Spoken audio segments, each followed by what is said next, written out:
Ju njohim me edicionin informativ të lajmeve. Kjo është Radio 7.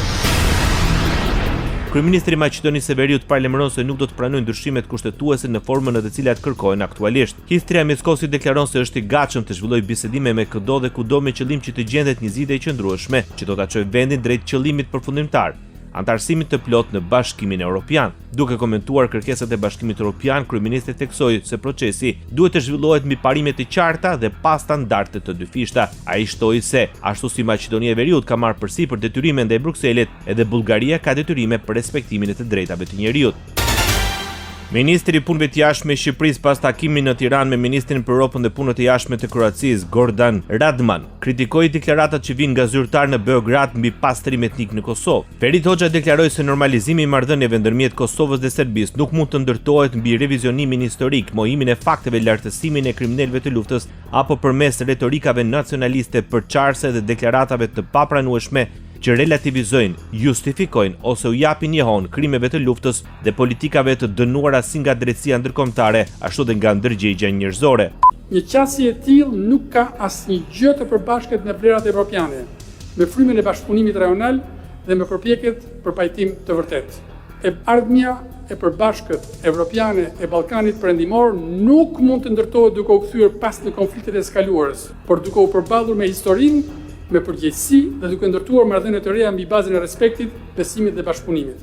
Ai nënvizoi se si dy vende anëtare të NATO-s, Shqipëria dhe Kosova, kanë përgjegjësi dhe kontribuojnë në mënyrë aktive për paqen e stabilitetin rajonal, si dhe atë ndërkombëtar, duke përfshirë pjesëmarrje në KFOR në Kosovë dhe EUFOR Althea në Bosnjë dhe Hercegovinë. Kushdo që vendron një kthim pas në histori, duhet të kuptojë që në të vërtetë ka mbetur vetë pas në kohë dhe në mendësi.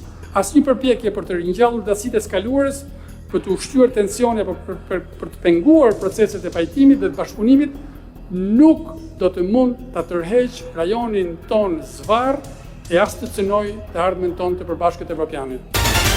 Ministri i Punëve të Jashtme dhe Evropiane i Kroacisë, Gordan Radman, në një takim me kryediplomatin në Tiranë vlerësoi rolin e Shqipërisë si një partner i rëndësishëm dhe i besueshëm ekonomik. Radman theksoi dhe nevojën për përmirësimin e lidhjeve direkte mes dy vendeve. Ministri kroat bëri të ditur se një vëmendje veçantë do t'i kushtohet bashkëpunimit në fushën e mbrojtjes dhe ruajtjes së detit Adriatik. Ai theksoi gjithashtu mbështetjen e Kroacisë për zhvillimin e korridorit Adriatiko-Jonian dhe projekteve energjetike përfshirë gazsjellsin Adriatiko-Jonian, të cilat sipas tij do të forcojnë ndërlidhjen rajonale, sigurinë energjetike dhe zhvillimin ekonomik.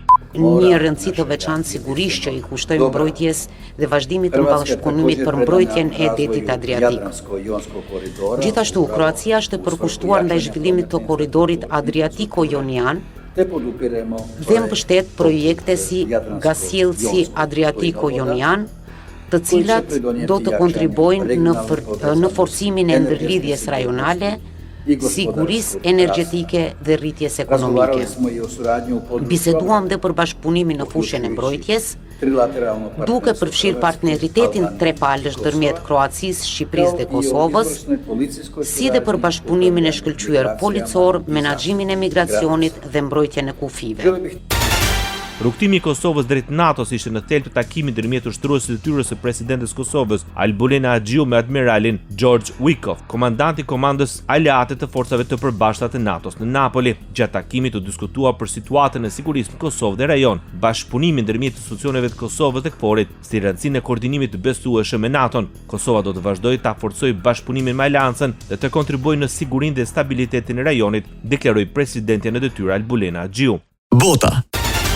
Rumania shpall person të padëshiruar ambasadorin rus në Bukuresht. Ministria e Punëve të Jashtme e Rumanisë njoftoi se shkak për vendimarrjen është bërë rrëzimi 2 dronëve rus mbi territorin e Rumanisë. Në njoftim thuhet se ambasadori rus ka 5 ditë kohë për të lënë Rumaninë, si dhe ambasadori rumun në Rusi do të ftohet në Bukuresht për konsultime. Ambasadori rus u ftua në një takim nga ministria rumune, Oana Coju, ku ju dërguai një notë verbale me anë të së cilës palë rumune e informonte atë për zbatimin e deklaratës mbi statusin e papranueshëm të një anëtari të misionit të Federatës Ruse në Bukuresht.